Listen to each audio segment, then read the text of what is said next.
হারিবল wrestling folks, this হারিনানি here এবং আপনারা দেখছেন হারিভার্স রেসলিং। তো বন্ধুরা, এখন ডাব্লিউডাব্লিউইর বছরের অন্যতম বড় ইভেন্ট রয়্যাল রাম্বল শেষ হলো, কিন্তু এই দুর্দান্ত ম্যাচগুলোতে কে জিতলো চলুন হারিভার্স রেসলিং এর স্পেশাল রিকেপে দেখে নেই শোয়ের গুড ব্যাড এবং ডাউনরেট আগলি দিকগুলো। সেই সাথে জানাবো এজ স্টাইলের অবসরের আসল কারণ, কে ছিল সেই মাস্কম্যান এবং কোন ডাব্লিউডাব্লিউই স্টার কোম্পানি ছেড়ে চলে যাচ্ছেন। প্রতিদিন রেসলিং ভিডিও দেখতে আমাদের চ্যানেলটি অবশ্যই সাবস্ক্রাইব করুন এবং পাশে থাকা নোটিফিকেশন বেলটি ক্লিক করুন এবং বিশেষ খবরের জন্য ফেসবুকে আমাদের ফলো করুন। তাহলে শুরু করা যাক। So first women's royal Rumble. তো শুরু করা যাক ওমেন্স রয়্যাল রাম্বল ম্যাচ দিয়ে। শার্লেট ফ্লেয়ার এবং অ্যালেক্সা ব্লিস প্রবেশ করেন ফার্স্ট এবং সেকেন্ড নাম্বারে। তারা একে অপরের সাথে রেসলিং শুরু করলো। থার্ড নাম্বার এন্ট্রান্ট কিয়ানা জেমসের জন্য অপেক্ষা করার সিদ্ধান্ত নেন। এবারে রাম্বলে নারীদের রস্টারের গভীরতা দেখা গিয়েছে। শার্লেট, অ্যালেক্সা, নায়া জ্যাক্স এবং বেলির মতন ভেটারানদের পাশাপাশি ল্যাশলি জেন্ট এবং জর্ডান গ্রেসের মতো নতুন প্রমোটেড সুপারস্টারও লড়াই করেছেন।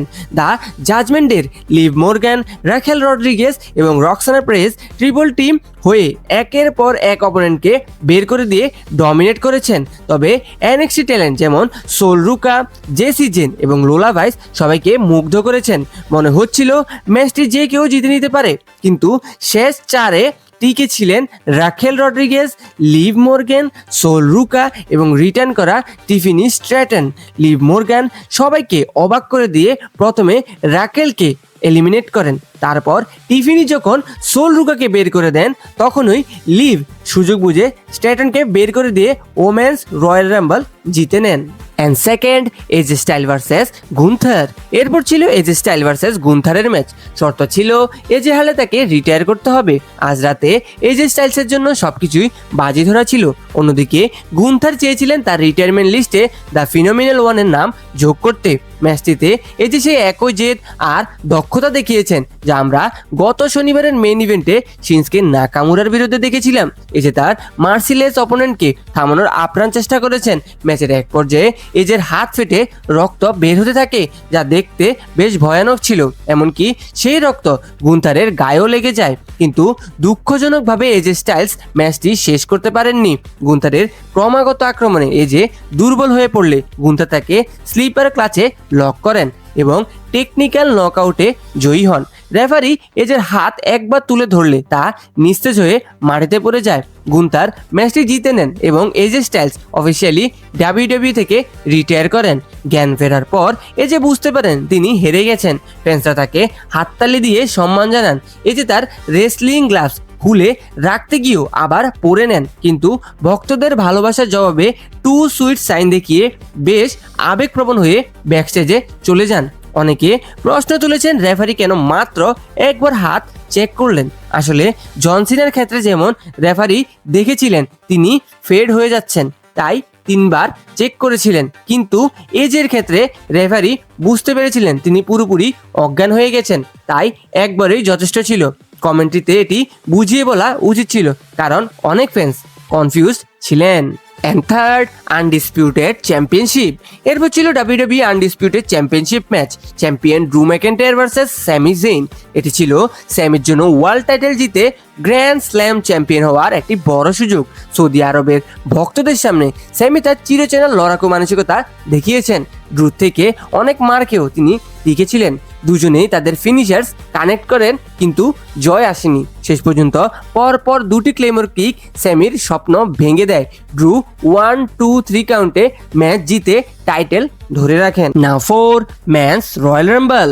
এখন সময় মেইন ইভেন্টের মেন্স রয়্যাল রাম্বল নিয়ে। ম্যাচটি শুরু হলো ফার্স্ট নাম্বারে ওবাফেমি এবং সেকেন্ড নাম্বারে ব্রন ব্রেকারকে দিয়ে। মনে হচ্ছে গতবারের বচার কারণে ডাব্লিউডাব্লিউই এটি পরিবর্তন করেছে, কিন্তু এরপরে শুরু হয় বিশৃঙ্খলা। কালো পোশাক পরা এক মাস্কম্যান হঠাৎ ব্রন ব্রেকারকে আক্রমণ করেন এবং তাকে রিং স্টেপসে আছাড় মারেন। এরপর একটি কার্ভ স্টম্প দিয়ে তাকে রিং এর ভেতরে ফেলে দেন।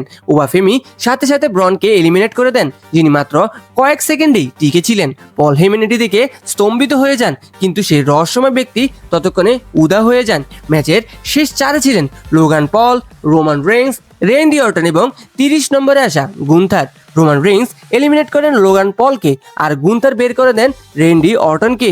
শেষ পর্যন্ত লড়াই হয় রিং জেনারেল এবং ওটিসির মধ্যে।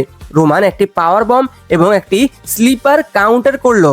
গুন্থার দ্বিতীয়বার স্লিপার লক করতে সক্ষম হন, তবে রোমান সেটি থেকে বেরিয়ে এসেই গুন্থারকে একটি স্পেয়ার মারেন এবং 2026 সালের মেন্স রয়্যাল রাম্বল জিতে নেন। এবারের দুই জয়ী হলেন লিভ মর্গান এবং রোমান রেইন্স। তো এখন আলোচনা করা যাক show the good, the bad and the downright ugly নিয়ে। প্রথমে দ্য গুড দিয়ে শুরু করছি। First, making the best of a blunder. স্ম্যাকডাউনে ব্রন ব্রেকারের এন্ট্রি নিয়ে যে বচ হয়েছিল সেটিকে ডাব্লিউডাব্লিউই একটি স্টোরি লাইনে রূপান্তর করেছে। অ্যাডাম পিয়ার্স এবং পল হেমনের মধ্যকার এই অ্যাঙ্গেলটি বেশ দারুণ ছিল।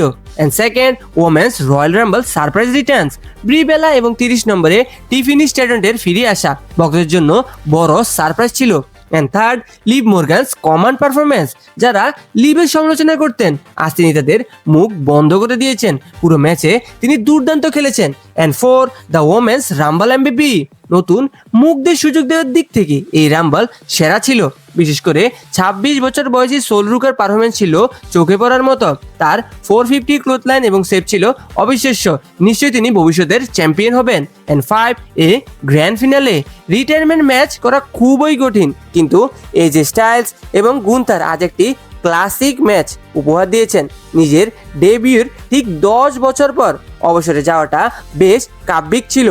And six, Royce Keys debut. Powerhouse Hobbs ওরফে রয়েস কেসের ডেবিউ ছিল দারুণ। ডাব্লিউডাব্লিউই সঠিক সময়ের জন্য অপেক্ষা করেছিল। তো এবার দ্য ব্যাডে আসা যাক। So first, the return no one wanted. আমরা কোনো রেসলারের কথা বলছি না, বরং স্ক্রিনের নিচে থাকা সেই বিরক্তিকর রয়্যাল রাম্বল গ্রাফিক্সের কথা বলছি। এটি ম্যাচের প্রেজেন্টেশন নষ্ট করে দেয়। And second, lack of surprises.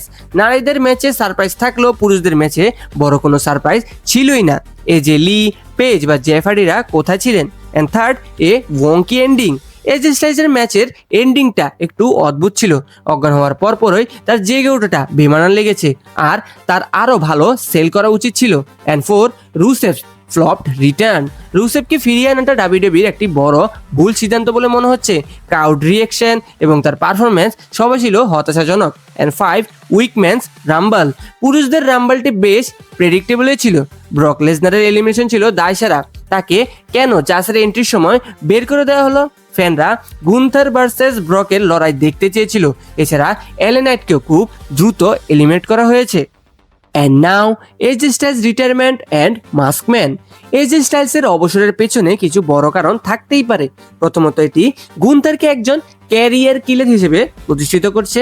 Goldberg, সিনা এবং এখন এজে স্টাইলস। গুন্থার এখন সবাইকে রিটায়ার করছেন। দ্বিতীয়ত, এজে স্টাইলসের কন্ট্রাক্ট হয়তো শেষ হয়ে গেছে। তিনি আগেও ইঙ্গিত দিয়েছিলেন যে 2026-এর রাম্বলই তার লক্ষ্য। তবে প্রশ্ন হলো, তিনি কি রেসলিং থেকে অবসর নিয়েছেন নাকি শুধু ডাব্লিউডাব্লিউই থেকে?